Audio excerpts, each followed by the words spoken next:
Selamat datang di channel YouTube GoCoding. Video kali ini kita akan membahas bagaimana mengolah data kuesioner dengan SPSS. SPSS yang kita gunakan adalah SPSS versi 22. Nah, sebagai contoh kasus, kita akan menggunakan kasus yang ini dengan judul pengaruh metode belajar interaktif terhadap peningkatan prestasi anak. Nah, dari judul ini kita bisa peroleh bahwa variabel X adalah metode belajar interaktif dan variabel Y adalah peningkatan prestasi. Nah, data-data yang perlu kita persiapkan untuk mempelajari bagaimana pengujian yang dilakukan pada SPSS 22 ini, kita harus mempersiapkan beberapa data berikut. Yang pertama adalah hasil rekapitulasi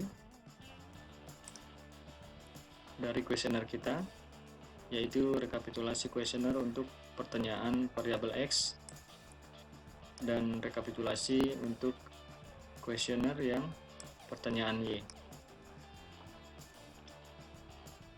Nah, berikut ini adalah datanya.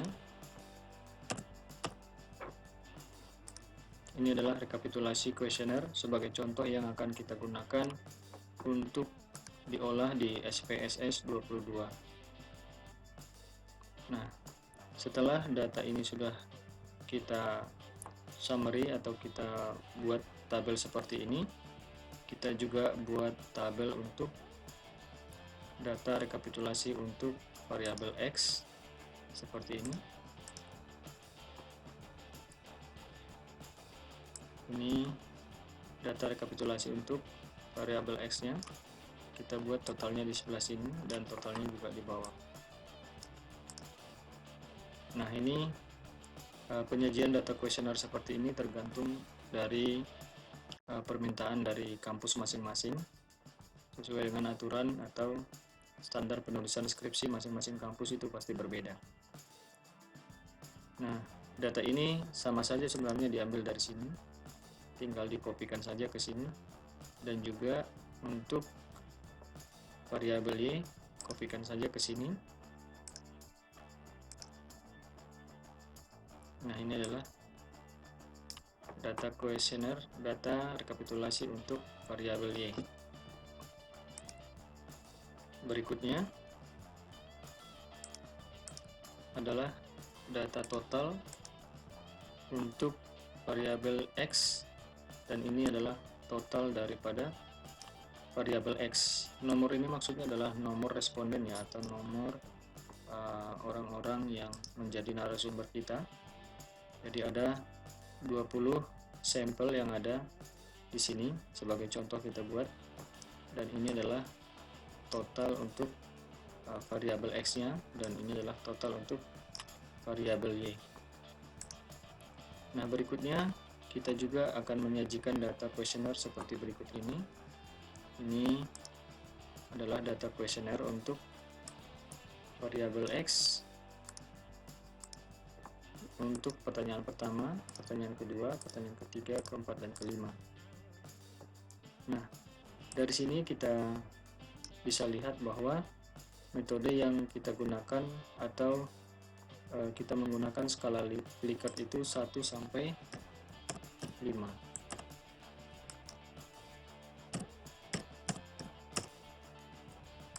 Jadi untuk nilai sangat tidak setuju adalah nilai 1, tidak setuju 2, kurang setuju 3, setuju 4,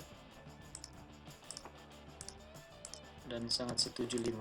Nah, ini adalah skala yang kita pakai dalam contoh kita kali ini.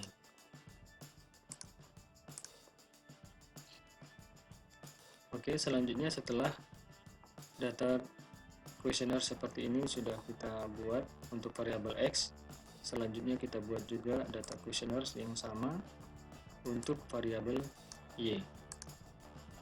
Nah, caranya juga sama. Ya, ini untuk pertanyaan pertama untuk variabel Y sampai ke 5. Nah, jadi cara merekap datanya adalah kita jumlahkan total daripada semua yang memiliki nilai 1. Nah, kita ambil saja contoh yang ada di sini. Nah, untuk sangat tidak setuju itu nilainya adalah 1. Nah, jadi kita jumlahkan semua hasil rekapitulasi yang bernilai 1. Nah, contoh di kolom ini nilai 1 untuk pertanyaan pertama dijumlahkan totalnya. Nah, untuk variabel X kita lihat di sini. Nah, yang untuk pertanyaan pertama kita lihat angka 1 ada berapa. Nah, itu ditotalkan nantinya. Nah, kemudian untuk pertanyaan kedua variabel X ini yang memiliki nilai 1 dijumlahkan totalnya. Nah, pada ini pada variabel X ternyata yang angka 1 tidak ada. Nah, kita coba yang bernilai 2. Untuk pertanyaan pertama variabel X kita coba cari. Nah, jadi variabel X1 untuk pertanyaan pertama yang bernilai 2 itu ada 1, 2, 3, 4, 5. Jadi 5 kali 2 artinya totalnya menjadi 10. Nah, seperti itu caranya. Dan seterusnya untuk yang bernilai 3. Kolom pertama, kolom kedua, kolom ketiga, kolom keempat, dan kolom kelima. Dan seterusnya sampai ke nilai yang ke-5. Nah, lakukan hal yang sama juga untuk variabel Y di sini. Nah, itulah hasil daripada total atau nilai dari variabel Y. Nah, ini adalah penyajian data kuesioner kita seperti ini. Nah, ini disajikan di bab 4-nya. Itu sesuai dengan kebutuhan atau sesuai dengan standar penulisan kampus masing-masing pasti beda. Nah, ini kemarin ada pertanyaan dari mahasiswa untuk kepada saya untuk membuatkan tutorialnya. Oke, selanjutnya setelah data-data seperti ini sudah kita buat, sudah ada, selanjutnya kita buka aplikasi SPSS kita. Ini adalah aplikasi SPSS versi 22. Nah, kalau berbeda versi pasti beda lagi cara penggunaannya dan ada perbedaan pada tampilannya juga. Oke, nah sekarang kita akan memulai. Kita akan memasukkan datanya. Nah, jadi yang pertama kita lakukan itu adalah melakukan uji normalitas. Nah, yang pertama kita lakukan adalah uji normalitas. Jadi kita akan masukkan data yang ini, yang total dari X dan total dari Y. Ini adalah data yang akan kita pakai untuk melakukan uji normalitas. Oke. Nah, kemudian kita buka aplikasinya SPSS 22, kemudian kita klik di bagian sini, di bagian bawah sini ada variable view. Nah, kita buat di sini variable X, kemudian variable Y. Nah, kemudian di sini di bagian desimal kita ganti menjadi 0, dan di bagian X juga kita ganti desimalnya menjadi 0. Kemudian di label kita bisa memasukkan variabel X itu adalah metode belajar interaktif, atau kita singkat saja metode belajar. Kemudian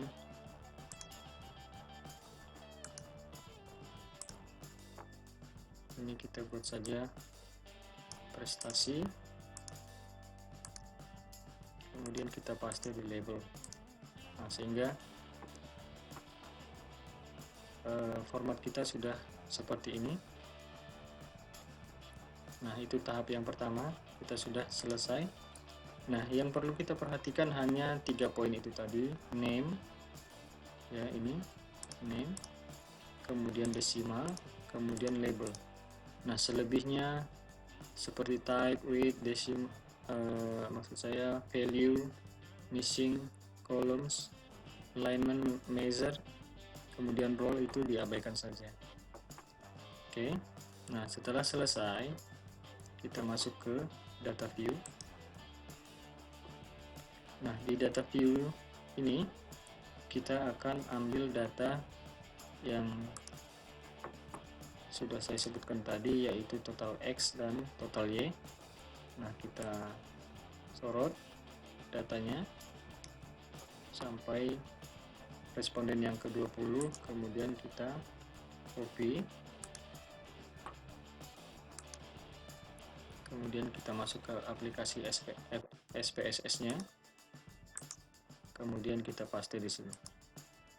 Nah, ini adalah tahap yang kedua, mengcopy data hasil kuesioner ke dalam SPSS. Oke, nah proses ini kita pakai untuk melakukan uji normalitas. Nah, jadi tahapannya adalah seperti berikut ini. Kita masuk ke klik analyze,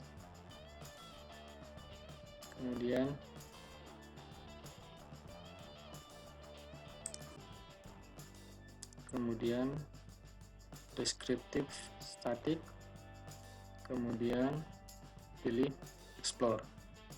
Nah, saya ulangi ya, pilih analyze, descriptive static, kemudian explore.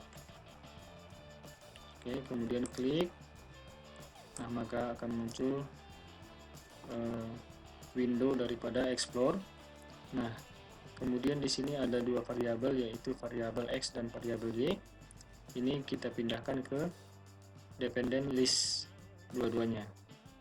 Klik di sini, kemudian klik tanda panah di sini, kemudian klik lagi prestasi, kemudian pindahkan ke sini. Setelah seperti ini, pada bagian display ini kita pilih plot, kita centang di sini, kemudian pada tombol plot di sini kita klik. Nah, maka akan muncul window seperti ini. Kemudian kita centang normality plot with test. Oke, kita centang di sini. Selebihnya abaikan saja ya. Jadi poin-poin yang penting saja kita perhatikan. Kemudian kita klik continue di sini. Kemudian kita klik OK. Nah, maka akan keluar hasilnya pada halaman output seperti ini.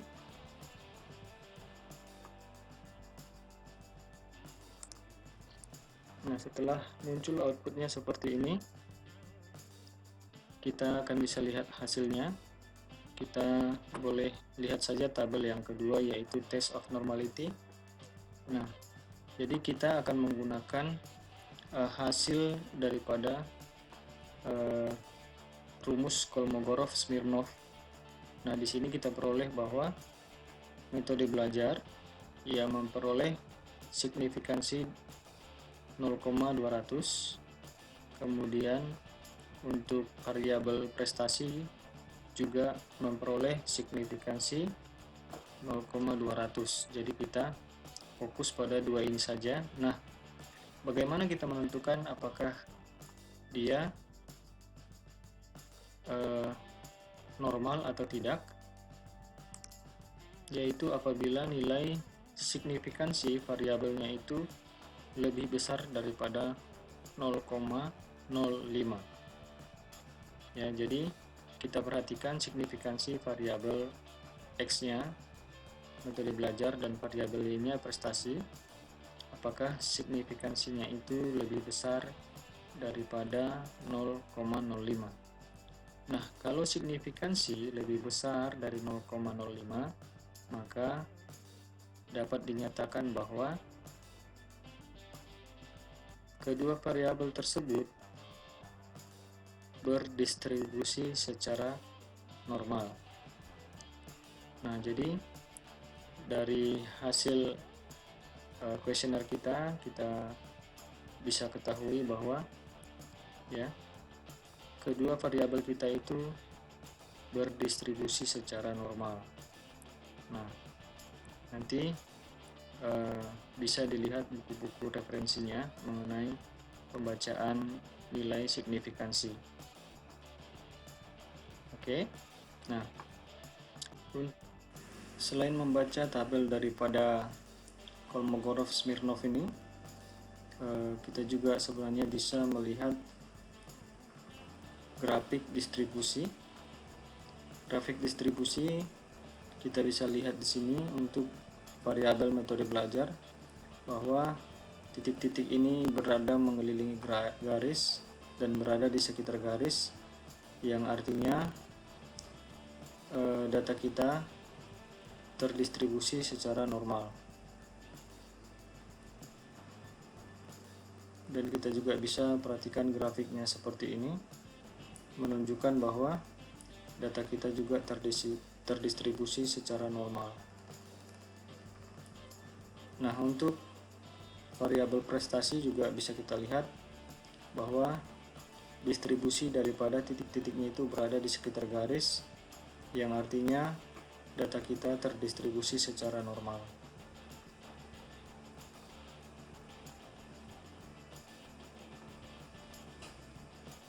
Untuk uji atau tes uji normalitas telah selesai. Nah, di video berikutnya kita akan belajar bagaimana melakukan uji linearitas. Oke, ditunggu video berikutnya.